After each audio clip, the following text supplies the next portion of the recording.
Maligayang panunood po ka-recap. Ang ating tatalakayin ngayon ay tungkol sa pelikulang Hango sa Totoong Buhay na may pamagat na Escape from Pretoria. Kaya sit back, relax, at simulan na natin.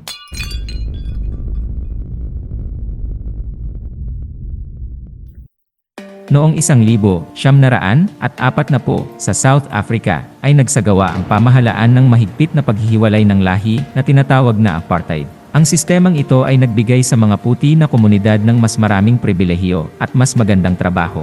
Sa kabilang banda, ang mga itim na komunidad ay kinunan ng mga pribilehiyo at ipinagbabawal na pumasok sa mga lugar ng upper class at ang mga lumalabag sa batas ay minamasakir. Gayunpaman, pagkatapos ng dekada ng pang-aapi, sa wakas ay nagkaroon sila ng pagkakataong mag-alsa.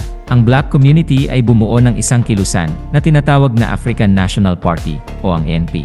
Ang kanilang pangunahing agenda ay itigil ang diskriminasyon sa lahi at ibalik ang pagkakaisa sa bansa. Pagkatapos ay ipinakilala sa atin karekap ang bida ng ating pelikula na si Tim Jenkin, na isang puting aktivista na nagtatrabaho para sa ANP. Nagtungo siya sa isang mataong palengke na may dala na dalawang malalaking bag sa kanyang kamay. Ibinaba niya ang isa malapit sa trash can at ang isa naman sa tabi ng kotse. Pagkatapos, ay sinenyasan niya ang kanyang kasabwat na si Stephen Lee upang simulan ang plano. Lumalabas karekap na ang mga bag ay naglalaman ng mga pampasabog na plano nilang pasabugin sa oras na yon. Agad silang kumilos at naikonnect ang ilang wire sa loob ng bag. Habang papalayo sila, ay dalawang pagsabog ang nangyari, ngunit hindi ito nakapinsala. Gayunpaman, daan-daang mga leaflet ang nagkalat sa abalang pamilihan. Naglalaman ng mga ito ng mga mensaheng propaganda laban sa pamahalaang apartheid.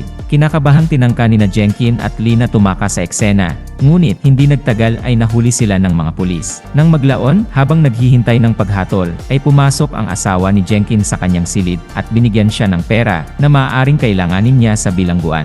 Pagkatapos ay binati niya ito na nangangakong mananatili siyang tapat sa kanyang asawa. Di nagtagal ay pumunta si Jenkins sa banyo at itinago ang pera sa loob ng isang kaha ng tabako at itinulak ito sa loob niya. Sa pagdinig ng korte, ay pinagalitan ng hukom sina Jenkin at Lee dahil sa pagtraidor sa kanilang sariling lahi. Bilang parusa, si Jenkin ay sinentensyahan ng 12 taon sa bilangguan dahil sa paggawa niya ng pampasabog at black propaganda, habang si Lee, bilang isang kasabwat, ay binigyan ng 8 taong pagkabilanggo. Sa sumunod na eksena ka-recap, ang dalawa ay inihatid sa kilalang Pretoria Prison na eksklusibong ginawa para sa mga puting kriminal. Tinanggap sila ng warden sa pasukan at agad silang binansagan bilang mga traidor. Pagkatapos ay ibinigay niya ang dalawa sa isang mahigpit na opisyal ng bilangguan na si Menier. Pagkatapos ay dinala ang dalawa sa loob ng bilangguan at ipinaliwanag ni Menier ang mga patakaran at regulasyon ng lugar. Maingat na lumingalinga si Jenkins sa paligid at napansin niya ang mga automatic grill door, maraming barred gate at iba pang mga security system. Ang lugar ay mukhang hindi malalampasan. Pagkaraan ng ilang sandali, ay dinala sila ni Menier sa kani-kanilang mga selda na mayroong grill door na mayroon ding full metal na pinto. Nang gabing iyon, nawala sa kanyang pag-iisip si Jenkin at halos hindi siya makatulog. Kinaumagahan, sa oras ng almusal, ay gumagala siya sa bulwagan ng kantin hanggang sa hinila siya ng isang matandang si Dennis Goldberg sa isang tabi. Si Dennis ay isang senior na aktivistang politiko na nahuli din dahil sa pagprotesta laban sa apartheid. Sa kasalukuyan, siya ay hinatulang ng panghabang buhay na pagkabilanggo. Hindi nagtagal, sumama na rin sa kanila si Lee at nagkaroon ng interesanteng na pag-uusap ang tatlo tungkol sa kani-kanilang sitwasyon. Samantala, isang French-Australian na bilanggo na si Leonard ay nakikitang nakikinig sa kanilang pag-uusap. Pagkatapos, sa oras ng ehersisyo, ay ipinaalam ni Dennis sa kanyang mga bagong kaibigan ang layout ng bilangguan. Ang mga pader ay may 32 talampakan ang taas. Ang mga searchlight ay sumasakop sa bawat pulgada ng bakuran. Ang mga barb na bakod ay delikado. At higit sa lahat, mayroong mga sniper sa bubong na nagbabantay 24/7. Sa madaling salita, pinayuhan niya sila laban sa pagtatangkang tumakas dahil halos imposible ito. Ibinunyag din ni Dennis na marami ang nagtangka ng isang prison break sa nakaraan, ngunit lahat sila ay nabigo. Pagkaalis niya, ay nilapitan ni Leonard ang dalawa at binanggit na palaging pinipigilan ni Dennis ang mga bagong bilanggo na subukang tumakas. Siya, gayunpaman, ay alam na ito ay napakaposible. Kaya naman, iminungkahi ni Leonard na tulungan sila at bilang kapalit ay gusto niyang mapasama sa kanilang plano. Maya-maya, ay inilabas ni Jenkin ang kaha ng tabako na naglalaman ng pera at inilagay ito kay Dennis. Pagkatapos, ay itinago niya ito sa loob ng toothpaste at tinitiyak na hindi ito mapunta sa maling kamay. Lumipas ang 23 araw, at nagsimulang maging normal na ang buhay para sa mga lalaki. Nang gabing iyon, sa kanyang selda, ay sinindihan ni Jenkin ang isang matchstick at tumingin sa butas ng kandado sa grill gate at sinusubukang humanap ng depekto dito. Lumipas ang mga araw, at nahuhumaling si Jenkin sa paghahanap ng solusyon. Pagkatapos, isang gabi, ay may biglang pumasok sa isip niya. Gumamit siya ng papel para sukatin ang lalim ng keyhole, at pati na rin ang haba nito. Pagkatapos ay plano ni Jenkin na gumamit ng kahoy upang maghanda ng pansamantalang susi. Kinabukasan, sa shower, ay ipinakita niya ang ideya sa kanyang mga kasamahan. Naniniwala si Leonard na hindi ito gagana, ngunit ang dalawa ay tinitiyak sa kanya na ito ay gagana. Iminungkahi ni Jenkin na makakakuha siya ng kahoy mula sa pagawaan, ngunit una ay kailangan niyang obserbahan ang orihinal na mga susi. Sa sumunod na eksena karekap sa kantin, ay sinimulan ng mga lalaki ang kanilang plano.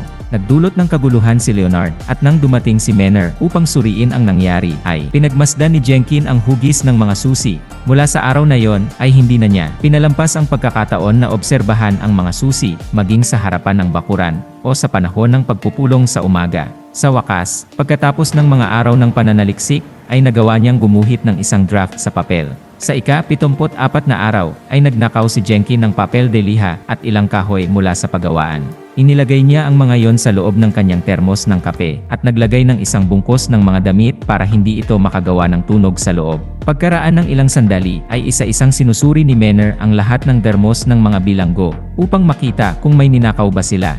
Nang turan na ni Jenkin, ay nanlamig siya sa takot at napansin agad ito ni Menner. Sa kabutihang palad, kahit na matapos ang ilang pag-iling, ay wala siyang nakitang kahina-hinala sa loob ng termos at hinayaan siyang makaalis. Pagkatapos ng makitid na pagtakas, ay dumiretso si Jenkin sa kanyang selda at sinimulang gawin ang kanyang unang prototype. Siya ay nagpuputol at nagkukuskos ng kahoy hanggang sa makagawa ng tamang susi. Kinakabahan niyang sinubukan ito sa pinto, at sa kabutihang palad ay gumana ito. Pero nang buksan ni Jenkin ang grill door, ay biglang nagbago ang ekspresyon niya.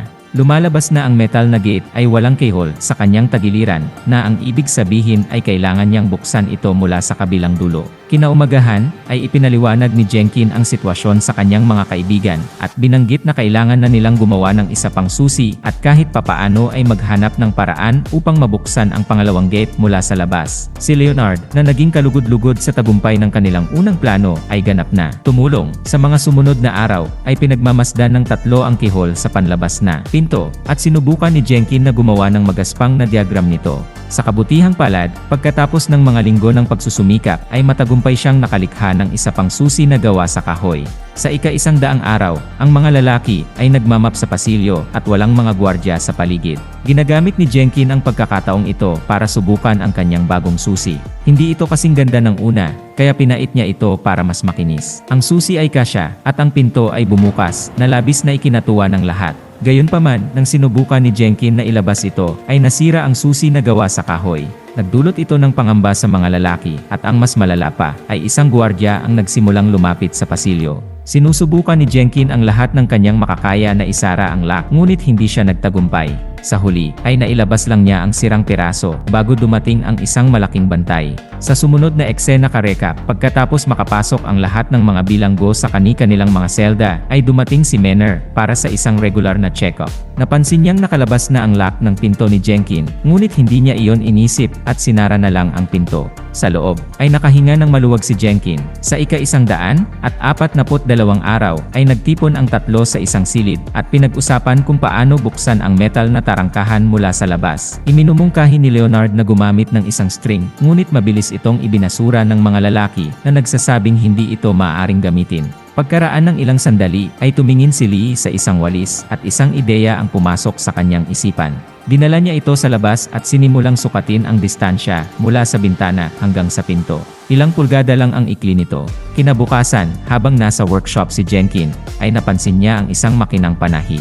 Mabilis siyang pumunta sa kanyang selda at bumuo ng katulad na mekanismo, at pagkatapos ay ikinabit niya sa walis. Nang gabing iyon, ay inilagay ni Jenkin ang susi na gawa sa kahoy sa ibabaw ng walis at sinubukan ito. Gumana ang kanilang plano, at matagumpay niyang nabuksan ang gate. Gayunpaman, nang sinubukan niyang bunutin ito, ay nahulog ang susi sa lupa. Halos atakehin na sa puso si Jenkin sa mga panahong yon, ngunit hindi siya sumuko. Nagdikit siya ng chewing gum sa ibabaw ng walis at ginamit ito para kunin ang susi pabalik sa kanyang selda. Kinabukasan sa oras ng tanghalian, ay tuwang-tuwa niyang ibinunyag sa kanyang mga kaibigan kung paano niya nabuksan ang magkabilang gate. Nais ngayon ni Jenkin na siya satin ang iba pang mga lugar ng bilangguan upang magpatuloy sila sa susunod na hakbang. Habang nangyayari ang lahat ng ito, ay binabantayan sila ni Denise. Muli niyang sinabihan si Jenkin na umatras, ngunit nakapagdesisyon na ang lalaki. Sa ika-206 na araw, ay ilang bagong pader ang itinayo sa paligid ng lugar, ngunit ang nakagawian ay nananatiling pareho. Sa tuwing lalabas, ang tatlong lalaki ay nagsisikap na suriin ang mga nakapaligid na lugar. Nagawa pa ni Jenkin na makipag-deal sa janitor.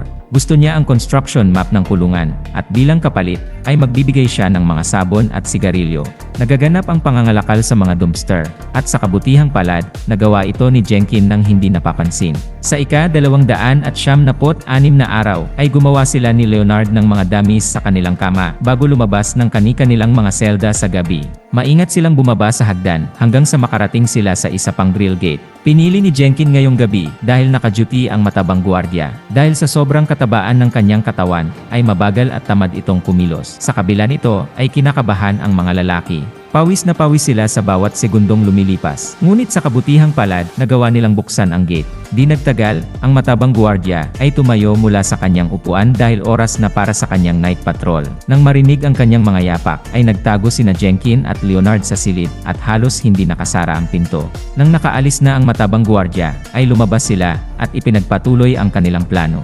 Nagawa ni Jenkin na buksan ang isa pang pinto. Ngunit bago pa niya masubukan ang isa pa, ay umubo si Lee sa itaas, senyales na natapos na ng matabang gwardiya ang kanyang patrol.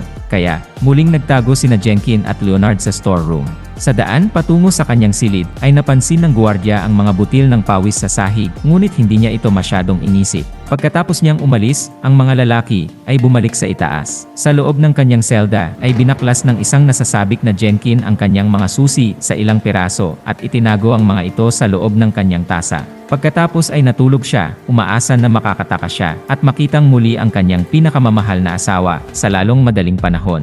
Kinaumagahan, ay pumasok ang warden sa selda at ginising si Jenkin. Ang lalaki ay nakatulog ng lampas sa oras pagsapit ng umaga. Galit na tinanong siya ng warden kung bakit hindi pa siya bumangon, ngunit humingi lamang ng tawad si Jenkin. Kaya, ang kanyang cell ay ininspeksyon ng gwardiya. Sa proseso, ang tasa sa kanyang istante ay natumba at ang lahat ng mga kahoy na bahagi ng mga susi ay nakita. Kinuha ng warden ang isa sa mga ito at galit na nagtanong kung ano ang gamit nito. Kinakabahang sinabi ni Jenkin na naninigas sa takot na ginawa niya ito bilang isang hawakan ng larawan.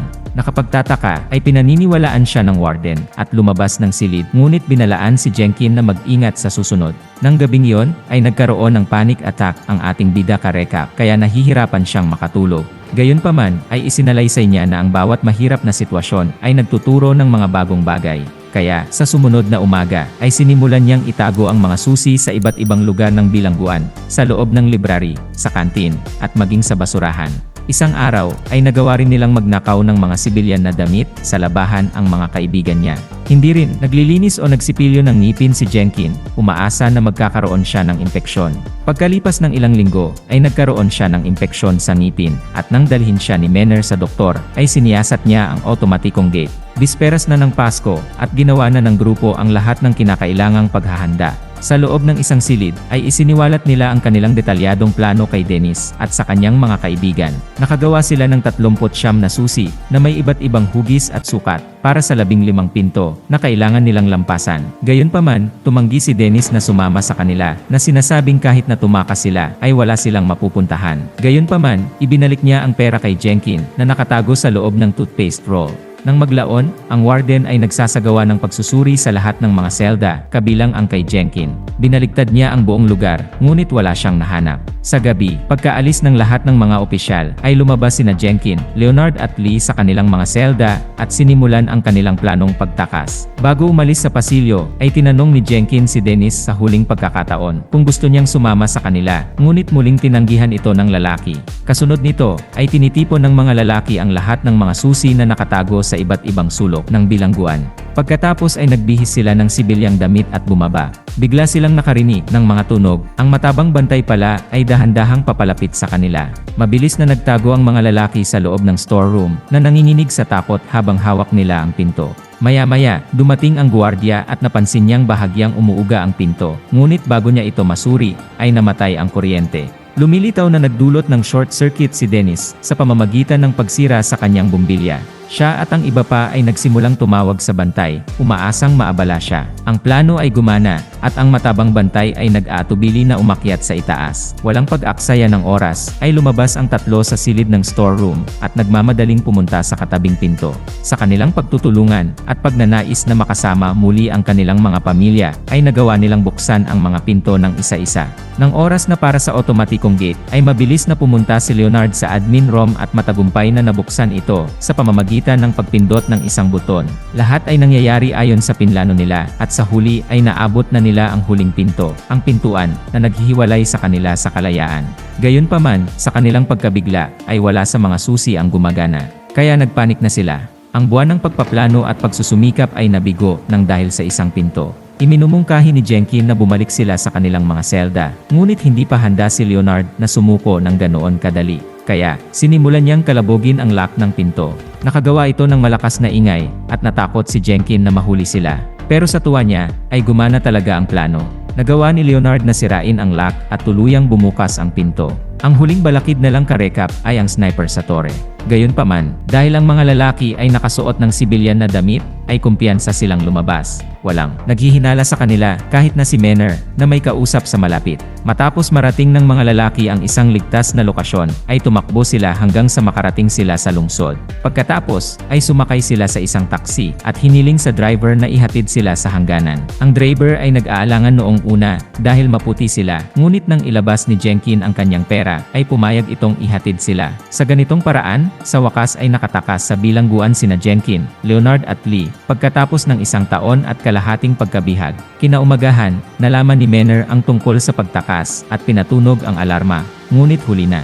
Habang siya ay gumagala na walang magawa, si Dennis at ang iba ay nagsimulang tumawa. Sa huling eksena karekap, ang mga aktwal na pangyayari na naganap pagkatapos ng prison break ay inihayag. Ang pinakamalaking manhunt sa kasaysayan ng South Africa ay naganap, ngunit ang mga nakatakas ay hindi kailanman nahuli. Tumawid sila sa hangganan patungong Mozambique, pagkatapos ay sa Tanzania, at panghuli sa London, kung saan sila ay muling sumali sa ANC at ipinagpatuloy ang kanilang mga protesta laban sa apartheid. Noong 1971, pagkatapos ng mahigit isang dekada, ay pinatawad sila at pinawalang bisa ang kanilang mga kaso. Sa kabilang banda, ay pinawalang sala si Dennis noong 1985 at sa wakas ay muling nakasama niya ang kanyang asawa at mga anak. Tungkol kay Jenkin naman karekap, ay hindi niya nakitang muli ang kanyang asawa dahil sa oras na bumalik siya sa South Africa, ay pumanaw na ito.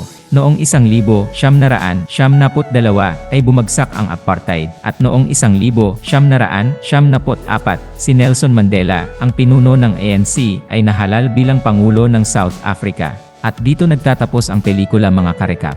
Kung nagustuhan nyo karekap ang movie recap natin ngayon, ay inanyayahan kita na mag-subscribe at pakipindot na din ng notification bell para palagi kang updated sa mga susunod naming videos. Maraming salamat sa panonood.